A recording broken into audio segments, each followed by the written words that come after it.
Toute l'actualité politique et parlementaire, c'est le journal de 19h de Public Sénat. Bonsoir à tous. Voici les titres de ce jeudi. Eh bien, d'abord, bien sûr, la mise hors d'état de nuire de Mohamed Merah, mort d'une balle dans la tête dans un ultime déchaînement de violence, alors que plusieurs questions se posent sur l'intervention et sur l'action des services de renseignement. Alain Juppé évoque la possibilité d'une faille et réclame la clarté. Nous interrogerons sur ce point Christian Proutot, le fondateur du GIGN. Nicolas Sarkozy a repris ses meetings ce soir à Strasbourg. Il qualifie sur place le tueur de monstres et de fanatiques. Des mesures sont annoncées par le chef de l'État pour lutter contre l'apologie de l'extrémisme sur Internet et pour sanctionner l'embrigadement. Le tueur de Toulouse avait commencé à se radicaliser dans les prisons françaises. La sécurité revient au premier plan dans la campagne présidentielle. Jean-François Copé s'attire les foudres socialistes pour avoir déclenché les hostilités contre François Hollande sur ce thème. Invité du 19h tout à l'heure, Olivier Besancenot du NPA. L'enquête va se poursuivre malgré la mort de Mohamed Merah. Sa mère, son frère et l'ami de ce dernier restent en effet placés en garde à vue. Les complicités sont recherchées alors qu'une organisation liée à Al-Qaïda au Maghreb islamique a revendiqué aujourd'hui la tuerie de Toulouse. L'auteur de cette dernière, présenté par les enquêteurs comme un loup solitaire, est donc tombé ce matin. Il était 11h30. Alexandra Collineau.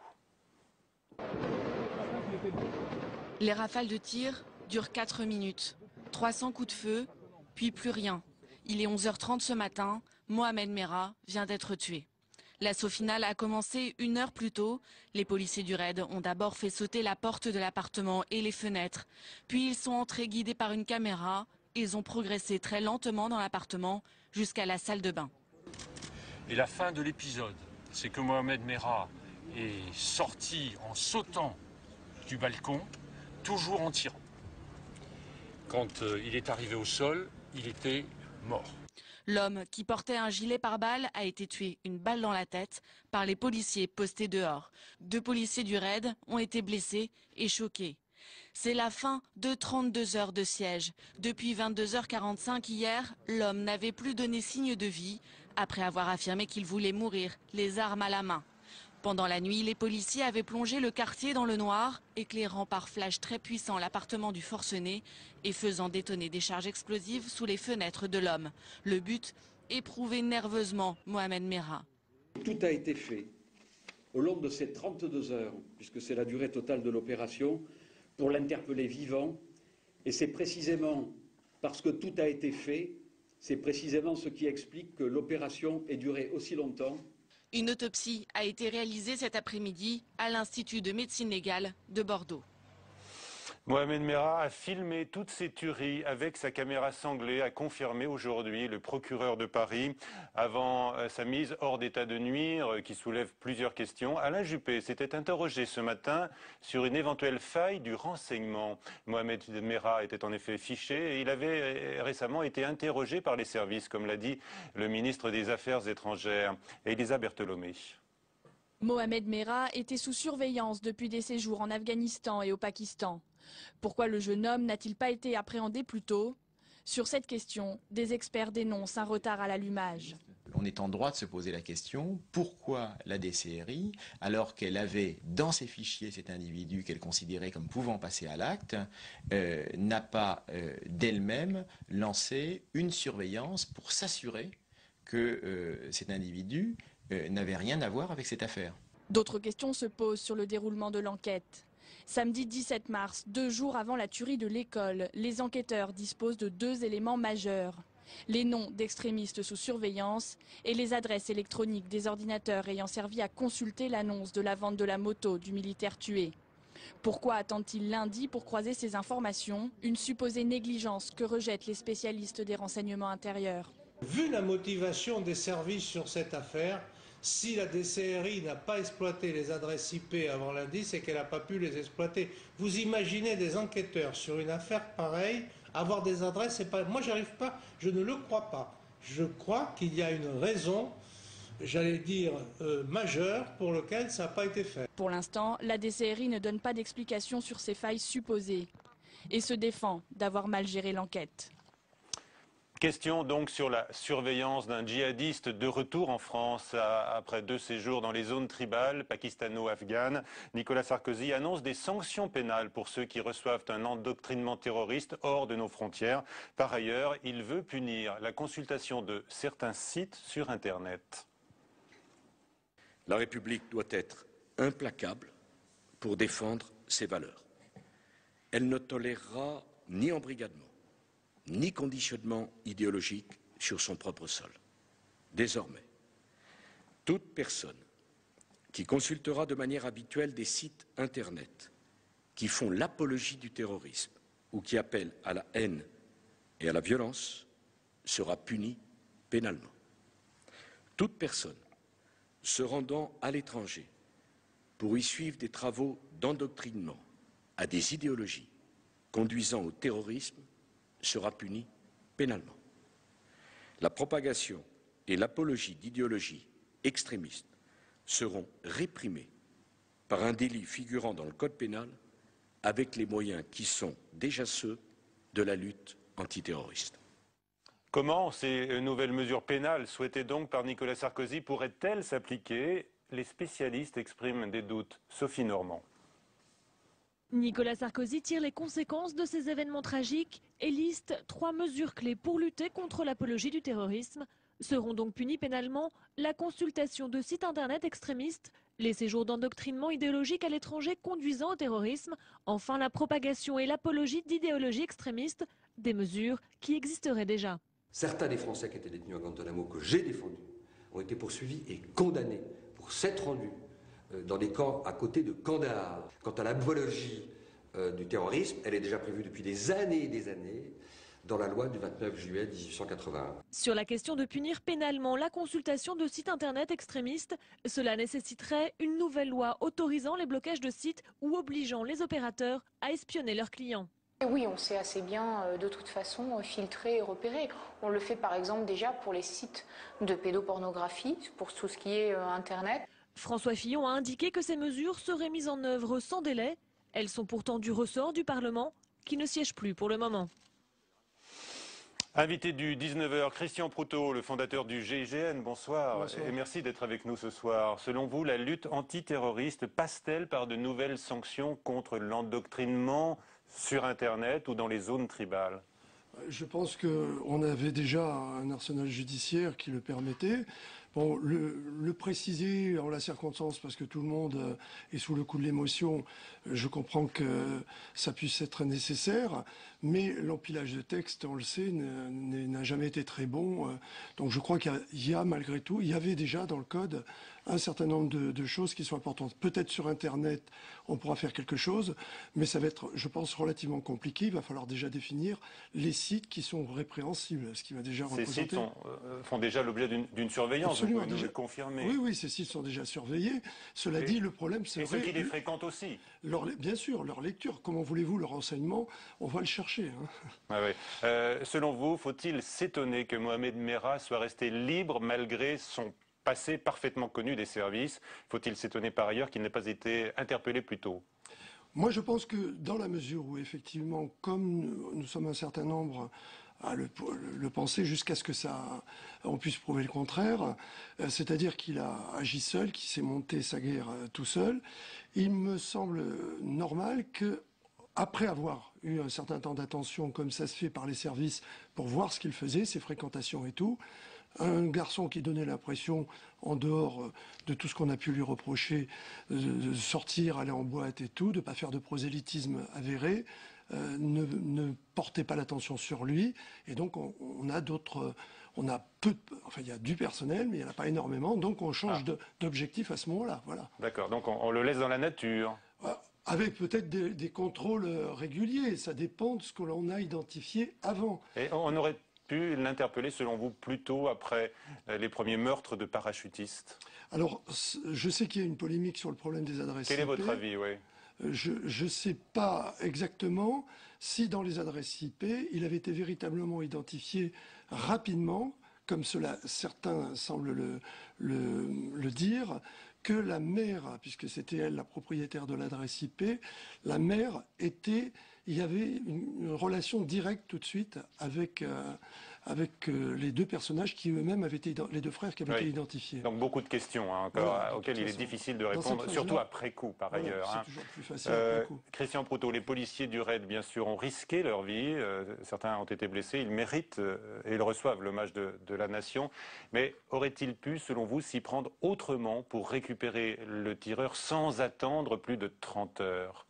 Alors, il y a déjà une première question. Qu'est-ce qui a conduit à ce qu'on fasse une interpellation plutôt que d'attendre de faire ce qu'on appelle une souricière, c'est-à-dire attendre, puisqu'il ne se savait pas repérer, donc il était tranquille, on aurait pu envisager un dispositif policier destiné à l'intercepter au moment où il sortirait, etc. Voilà, on s'arrête sur ce premier point, en tous les cas. Oui, on aurait pu effectivement le cueillir tranquillement à la sortie de chez lui alors qu'il allait monter sur son scooter. Oui, moi je pense que c'était possible. Bon. Mais c'était souhaitable ou possible? Je pense que c'était possible, ça faisait partie... Quel est votre sentiment? Vous auriez fait autrement? Je pense que l'intervention, dans la mesure où l'immeuble n'avait pas été dégagé, il n'y avait pas eu de commencement d'exécution dans l'immeuble. Dès le RAID est rentré dans l'immeuble, il a pu déclencher, lui, des alertes, un chien qui aboie, quelque chose, et qui a fait que Mohamed Merad serait lui alerté par leur présence. Puisque, on le voit bien, la première tentative d'interpellation s'est soldée par un échec, puisqu'il était réveillé à 3 heures du matin, donc il les a entendus, ils ont été décelés. Je redis qu'ils ont pu être décelés par des voisins qui ont entendu du bruit, par la mise en place. Et la configuration de l'immeuble, qui est tout petit, menait forcément à cela. Le choix qui a été fait de faire ce type d'intervention, ce choix a été fait au détriment d'une autre possibilité d'intervention. C'est pas moi qui ai décidé, je n'étais pas là. D'accord. Vous insistez sur l'alternative. Oui, il y en avait une en tous les cas. Dans ce cas-là, c'est le pouvoir politique au sommet qui prend la décision. Je pense que, en l'occurrence, oui, il a dû être proposé aux autorités, au procureur et vraisemblablement au ministre de l'Intérieur. Mais qu'est-ce qu'on fait? On l'interpelle quand il sort. On se planque, on fait une souricière, on met un sous-marin et puis on essaye de le coincer. Oui. Ou est-ce qu'on intervient tout de suite? Donc on a dû dire on intervient tout de suite. Est-ce que l'analyse tactique du RAID a permis aux autorités de prendre cette décision? Je n'en sais rien. Est-ce qu'on leur a dit non, il faut l'arrêter tout de suite? Je suis désolé, c'était pas vraiment, on le savait dès le départ, une interpellation domiciliaire d'un type classique, d'un type qui dort parce que... Donc il y avait une prise de risque assumée par les forces de l'ordre. La prise de risque... C'était peut-être aussi risqué de l'interpeller peut-être à la sortie de chez lui, je ne sais pas, le sachant armé. Oui, mais dès que vous ouvrez une porte et tout, oui, il y a de toute façon... Il y a toujours, dans tout choix, il y a des avantages et des inconvénients. Voilà. D'accord. Dernière question, Christian Proutot. Est-ce que les unités d'élite du RAID et du GIGN, que vous avez donc fondées, ont des techniques différentes? Alors, c'est plutôt le fait que le GIGN est plus orienté sur ce type d'intervention que le RAID, qui lui est suppléé en région par d'autres unités de type GIPN, et qui fait qu'ils sont également orientés sur des missions lourdes autour de la police judiciaire. Je pense que le GIGN est beaucoup plus ciblé sur ce type d'intervention. Donc il aurait réalisé et mené l'opération différemment? Il l'aurait mené différemment, mais peut-être même avant de se poser la question de savoir s'il était bon de prendre le RAID ou le GIGN, on aurait pu les amener conjointement, ce qui normalement aurait permis d'avoir 2 décisions conjointement sur le terrain et d'avoir, comme toute expertise, d'avoir la possibilité, à travers ce qu'ils proposaient les uns et les autres, et surtout le renfort de moyens qu'aurait peut-être pu apporter le GIGN et une expérience en matière d'explosifs que n'a pas forcément le RAID, peut-être le moyen de conduire une opération. Les faire travailler ensemble, ces hommes d'élite ont laissé un peu concurrentiel. Non, mais tout à fait, mais c'est pas...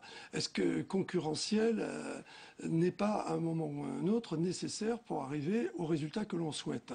En l'occurrence, on avait deux forces à utiliser. On pouvait très bien, sans qu'il soit décidé que ce soit le RAID qui n'intervienne pas, avoir le GIGN en support technique, en particulier pour les moyens en gaz. Voilà. Très bien, merci. Merci beaucoup de cet éclairage, Christian Proutot. C'était la question du nouvelops.com, aujourd'hui le partenaire du 19h. Considérez-vous l'opération du RAID comme une réussite ou un échec, ou est-ce que vous hésitez entre ces deux réponses? Vous êtes majoritairement en faveur d'un échec, donc 54%, on le voit sur ce graphique. Le président du Sénat a exprimé aujourd'hui son soulagement. Jean-Pierre Bel salue le courage des policiers et il dit penser aux familles des victimes à Toulouse comme à Montauban. François Hollande était intervenu ce matin, il a même pris la parole avant même Nicolas Sarkozy. On écoute le candidat socialiste. La mort de Mohamed Merah vient mettre un terme à une insupportable angoisse. Je tiens à saluer le courage et la détermination du RAID et de toutes les forces de sécurité. Après une opération qui aura duré 30 heures et qui a été éminemment risquée. Cette épreuve rappelle que la lutte contre le terrorisme est un combat de tous les instants et qu'il ne peut admettre aucun relâchement, ni aucune faiblesse.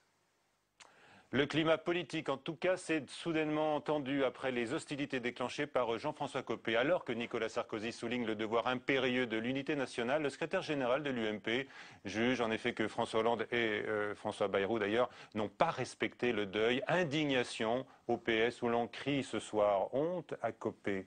Jérôme Rabier. C'est au moment même où l'assaut était donné que Jean-François Copé a ouvert les hostilités sur le terrain politique. Le numéro 1 de l'UMP accuse François Hollande d'avoir brisé l'union sacrée en tenant un double langage durant les événements de Toulouse. Attaquer de manière aussi violente et insidieuse la personne du président de la République, tout en affectant de ne pas faire campagne en cette période de deuil national, c'est à mes yeux indigne au regard du drame qui a frappé la France. Initiative isolée du patron de l'UMP ou stratégie concertée dans la majorité, l'attaque ne provoque en tout cas aucune réponse directe du candidat socialiste. C'est son équipe de campagne qui se charge de la réplique. Donc honte à l'UMP et à Jean-François Copé de nourrir ce type de polémique dans un moment et dans une épreuve pareille. À l'UMP, un comité stratégique de campagne s'est tenu dans l'après-midi au QG du candidat, l'occasion de frapper à nouveau. Certains voudraient l'instrumentaliser, on en a eu des exemples ce matin au Parti Socialiste ou au Front National. Ces instrumentalisations sont hors de propos et disqualifient les personnes qui les font. Tenter de disqualifier l'adversaire pendant que le président candidat reste au-dessus de la mêlée, c'est la stratégie mise en place aujourd'hui à l'UMP.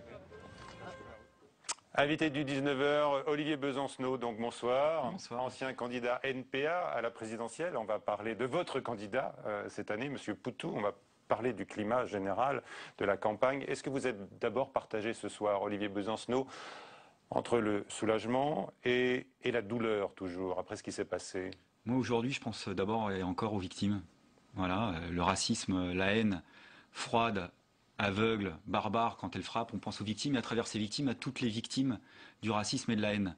Voilà, et là où je suis pas partagé, c'est ce sentiment de révolte qui commence à m'animer sur, en effet, cette récupération politique qui est pénible dans la théâtralisation un peu presque morbide, l'omniprésence du président de la République. Et quand on voit que c'est l'UMP qui ose en plus dire que d'autres n'ont pas respecté le deuil, c'est quand même l'hôpital qui se fout de la charité. Quand on voit que le président de la République non seulement était omniprésent, a pris à partie des enfants dans une école, alors franchement c'est pas du tout la place.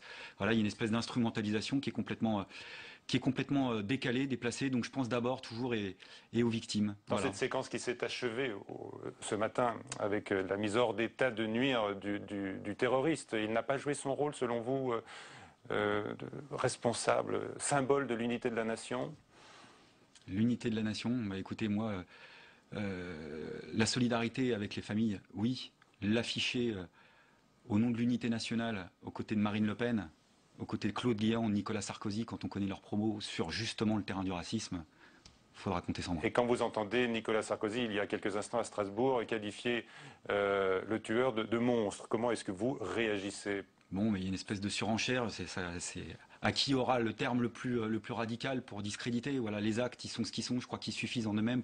La question qui se pose, c'est comment on fait pour que le climat change et pour que notamment, parce que je pense aussi à eux aujourd'hui, il n'y ait pas une stigmatisation, une islamophobie qui s'installe. Et je pense notamment à ceux aujourd'hui qui sont musulmans et qui subissent peut-être le regard dans les rues, dans les transports. Alors le chef de l'État, parmi d'autres, a appelé justement à ne pas faire d'amalgame entre l'islam et puis les extrémistes. Oui, mais on le connaît le président de la République. Il a proposé aujourd'hui un nouvel arsenal pénal pour lutter contre l'embrigadement sur Internet et dans les zones tribales.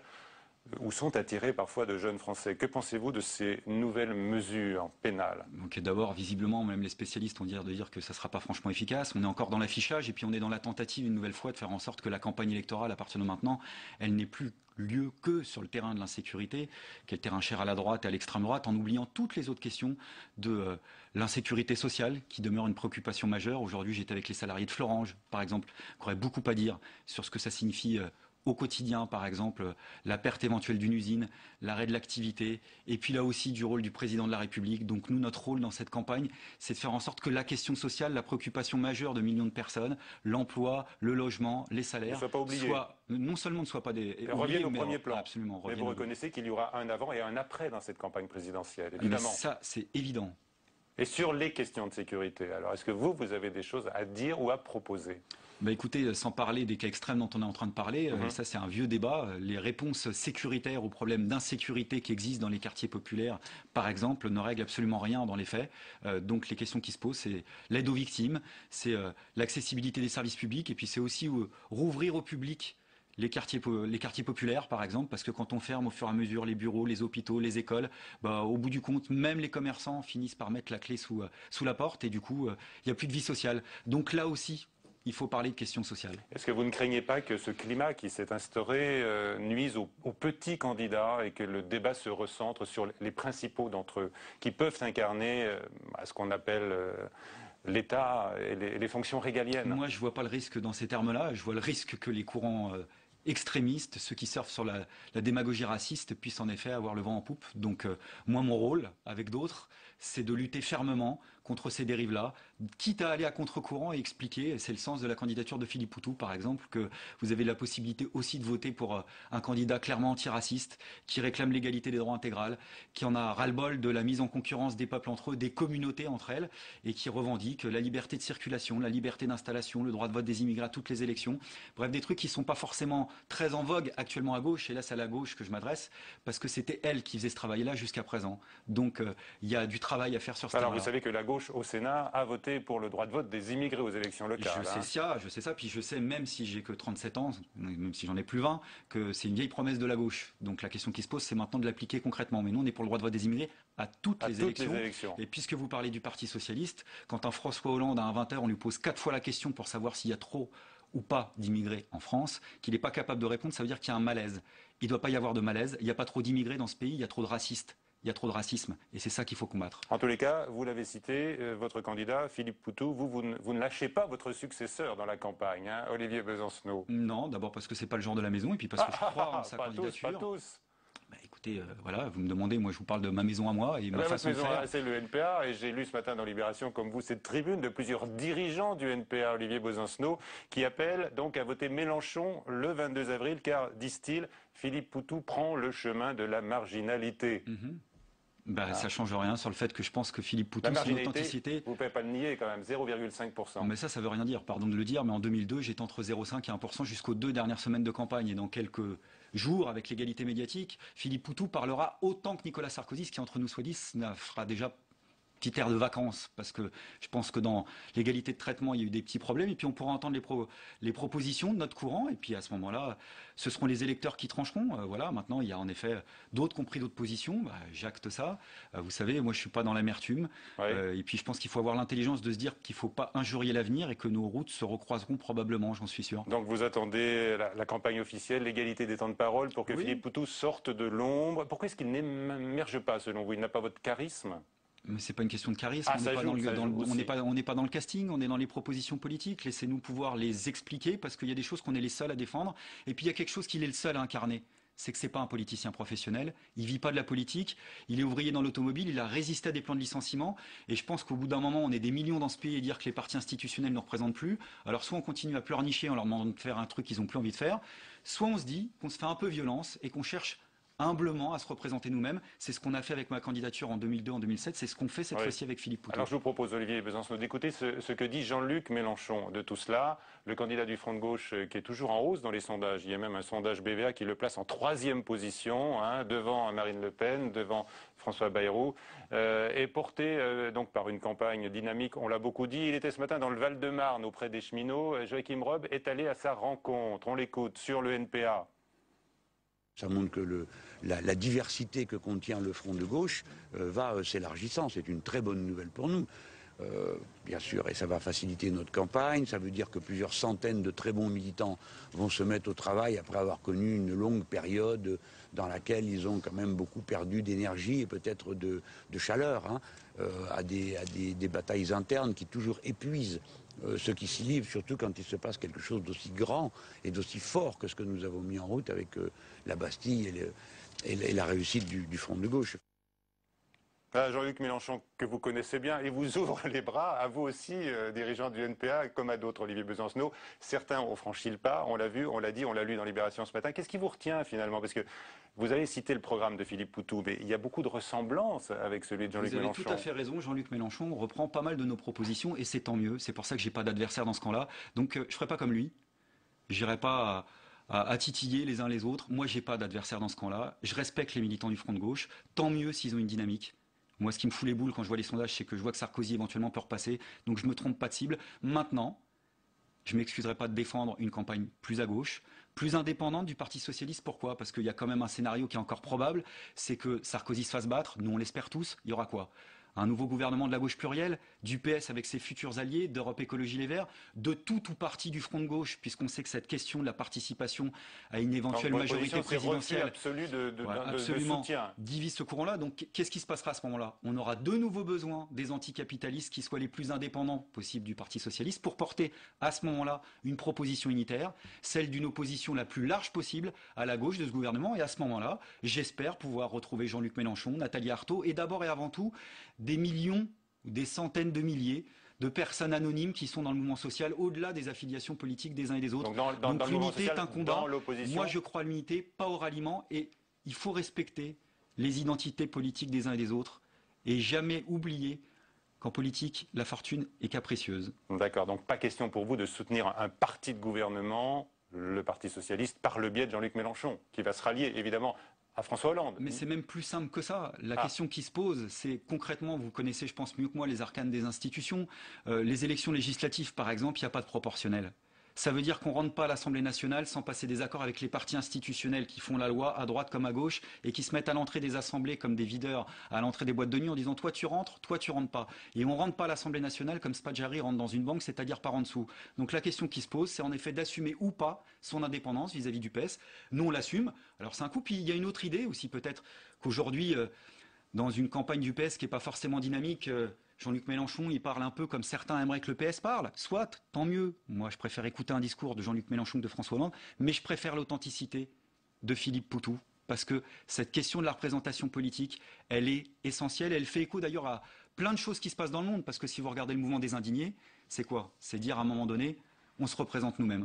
Dernière question, Olivier Besancenot, vous nous dites que c'est Mélenchon qui a copié Poutou quant à son programme, mais vous n'avez pas envie de tirer votre chapeau quand même à l'ancien trotskiste Jean-Luc Mélenchon. C'était ma question. L'ancien trotskiste Mélenchon qui a réussi son OPA sur le PCF. C'est au PCF qu'il faudra probablement poser cette question-là. Je pense qu'on a eu le secrétaire national du PCF il y a quelques jours sur ce plateau. C'est plutôt au PCF qu'il faut poser cette question. Maintenant, nous, on n'a pas l'instinct de propriété, pas même sur le programme. Une nouvelle fois, quand nos idées avancent, progresse et qu'une partie de la gauche les reprend, tant mieux. Mais il y a des idées que Poutou défend, que Jean-Luc Mélenchon ne défend pas. La rémunération des élus, la sortie du nucléaire, arrêter de rembourser les intérêts de la dette, exproprier les intérêts privés dans la banque. Ça, il n'y a qu'en votant pour tout que vous pourrez voter pour ce programme-là. Merci Olivier. Merci à vous. C'est la fin de ce 19h à 22h. Sonia Mabrouk à suivre sur la chaîne parlementaire Assemblée nationale. Parlons-en. Bonsoir.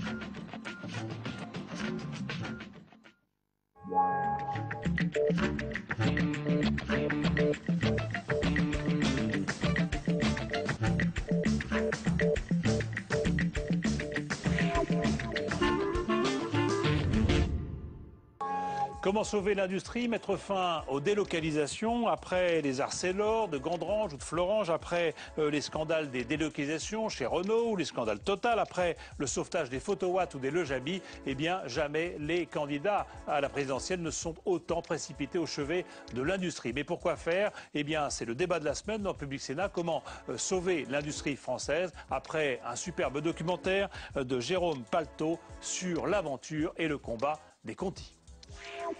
Benoît Duquesne présente Le Débat, dimanche à 10h sur Public Sénat.